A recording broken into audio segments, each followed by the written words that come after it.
Meus queridos, em primeiro lugar é uma grata satisfação estar aqui com vocês hoje para desenvolver um tema que eu suponho muito profundo e talvez até além das qualificações do próprio orador, mas nós vamos fazer o possível em favor da sua importância em discorrer um pouco sobre as cartas dos Mahatmas. Eu gostaria de mostrar para vocês algumas imagens que foram, então, fotografadas, é um facsímile dos originais que se encontram na British Library. Então, esta é uma carta do mestre Kuthumi, dirigida ao Sr. Sinnett, que se encontra naquele livro Cartas dos Mahatmas a Alfred Percy Sinnett, traduzidos ao português pela editora Teosófica. Então, vocês podem ver ali que o amor e o ódio são os únicos sentimentos imortais, os únicos sobreviventes do mundo fenomenal, etc. Mais umas expressões tibetanas equivalentes. O texto, é claro, é longo, são 140 cartas, com um bom número de páginas em cada uma, escritas em papel de arroz tibetano. E o Sr. Vernon Harrison resolveu colocar essas cartas no microscópio porque havia acusações de que a senhora Blavatsky teria fraudado as cartas. Feito isso, como vocês veem, começa a aparecer microestrias rigorosamente paralelas que a ciência até hoje não explica, porque o papel de arroz tibetano é muito primitivo e tem fibras nas orientações das mais diversas, nós diríamos randomicamente, ou ao acaso, para ser mais simples, como uma espécie de redemoinhos de fibras no papel. Vocês devem lembrar o papel de pão da vovó, a gente ia buscar na padaria. Eu não sei se eu é que estou ficando um dinossauro, mas no meu tempo a gente ainda fazia essas coisas, ia buscar o pão para a vovó, né? E aquele papel também tem aqueles redemoinhos de fibras que a gente vê. Não é muito transparente, mas é algo translúcido, meio opaco. Então, eu tive o prazer de ter os originais dessas cartas nas mãos. Eu suponho que aqui também, Margarete, o Herbert, acho que o Alexandre, enfim, pessoas que tiveram oportunidade de ir ao museu e pegar o original. Por que isso é importante mais de 100 anos depois? As cartas foram escritas principalmente em torno de 1884, 85. Mas é no intervalo de 1880 até 1900 que nós temos as cartas publicadas. Ora, porque a ideia de um Mahatma não é de todo conhecida no Ocidente. A ideia de um ser que conquistou a condição humana e venceu as fraquezas humanas, se tornou um homem perfeito, ela aparece, por exemplo, na Bíblia, em Efésios 4:13, quando São Paulo dizia: até que todos nós atinjamos a unidade da fé e o conhecimento do Filho de Deus, o estado de homem perfeito, a plena medida da estatura do Cristo. Isto não é alguma coisa tão fácil, e o próprio Cristo teria dito: sede perfeitos como o vosso Pai Celestial é perfeito, como um mandamento a ser agregado aos mosaicos, aos 10 mandamentos de Moisés. Então, o decálogo foi assim estendido, também com a ideia de amar-vos uns aos outros, assim como eu vos tenho amado. Mas a ideia de um homem perfeito, visto na tradição cristã, em geral se restringe ao Cristo. E, no entanto, ele dizia aquele o discípulo que for seguir perfeitamente o Mestre, se tornar igual a ele. Nós encontramos isso em Lucas. Há referências também similares em Mateus. E existe um magnífico livro, Aos Pés do Mestre, onde essa ideia aparece. Mas ela é tão incomum na tradição mais recente do Ocidente, que houve grande resistência à existência de Mahatmas que pudessem escrever para o Sr. Sinnett ou para a Sra. Blavatsky, sendo homens perfeitos em vida.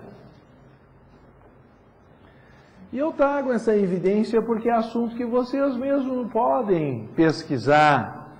No parágrafo 48 do Aos Pés do Mestre é dito: deves confiar em teu Mestre, deves confiar em ti mesmo. Se já viste o Mestre, nele confiarás plenamente, através de muitas vidas e mortes. Se ainda não o viste, mesmo assim tens de tentar averiguar sua existência e confiar nele, porque se não o fizeres, nem mesmo ele poderá ajudar-te. A não ser que haja perfeita confiança, não poderá haver perfeita efusão de amor e poder. A essência do discipulado, que é essa conexão especial entre almas, entre o mestre e o discípulo, pelo qual há uma efusão de bênçãos para a humanidade, só é possível quando esse vínculo de confiança e amor se estabelecem plenamente. Então é natural que eu comece a palestra explicando ou trazendo alguma evidência da existência dos Mahatmas, como o Cristo, o Buda, mas aí parecem figuras longínquas que não se veem há milênios. Nós temos aqui evidência de seres que estariam vivos pelo menos no século passado e, segundo essa tradição, estariam vivos até hoje, eventualmente se revezando em sua função. Existe uma expressão da tradição oculta que diz: há uma dinastia espiritual cujo trono jamais está vazio, cujo esplendor jamais decai. Seus membros formam uma corrente de ouro cujos elos jamais poderão romper-se, porque eles fazem o mundo retornar a Deus de quem proveio.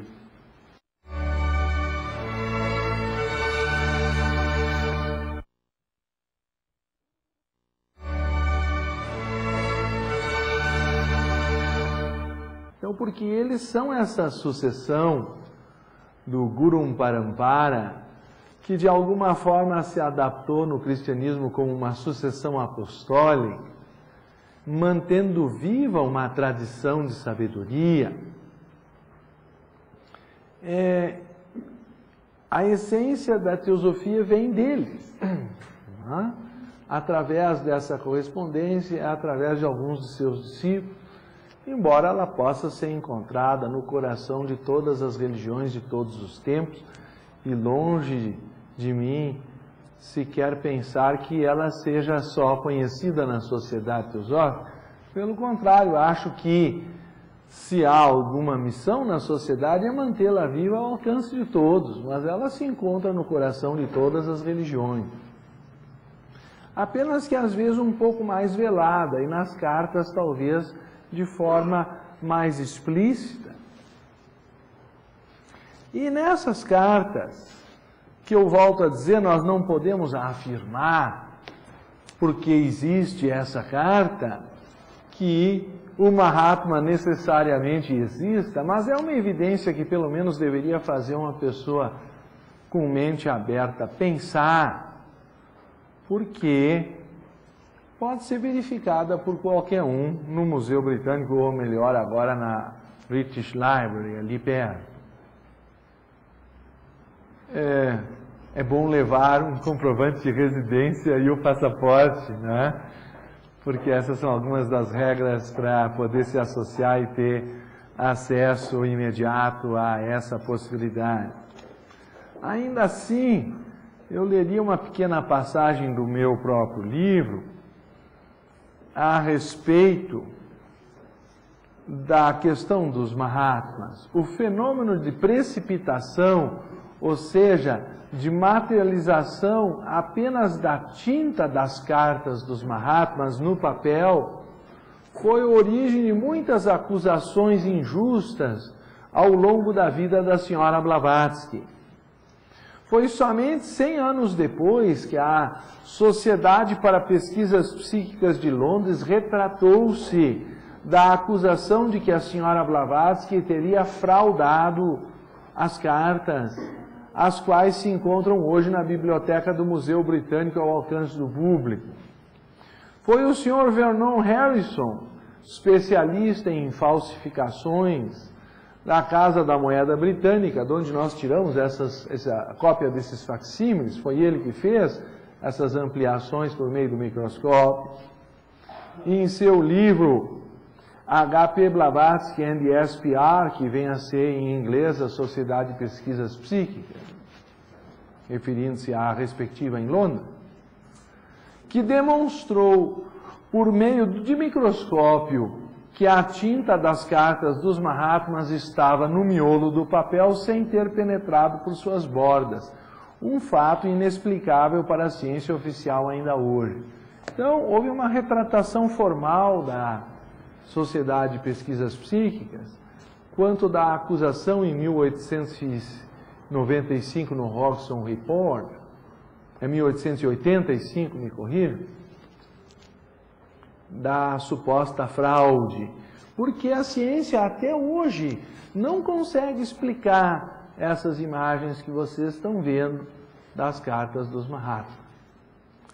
Primeiro porque as microestrias teriam que estar em outra disposição que não paralela se dependesse da disposição das fibras do papel. Segundo isso, sim, difícil de trazer apenas com o facsímile, mas fácil de perceber no original, a tinta é opaca, porque ela entrou por dentro do papel, ou pelo menos não se explica como que ela não tingiu a parte externa do papel. Ela não entrou pela face nem pelo verso. E está lá dentro como se fizesse parte do papel. Não é?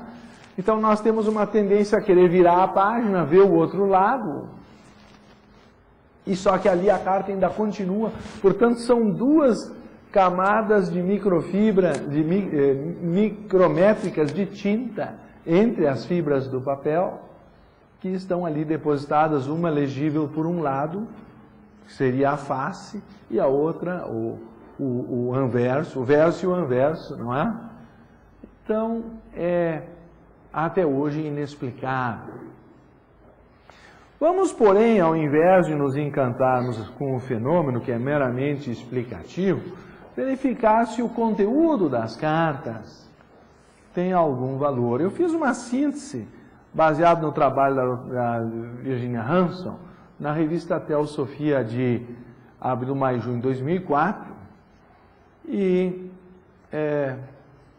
vou ler algumas passagens.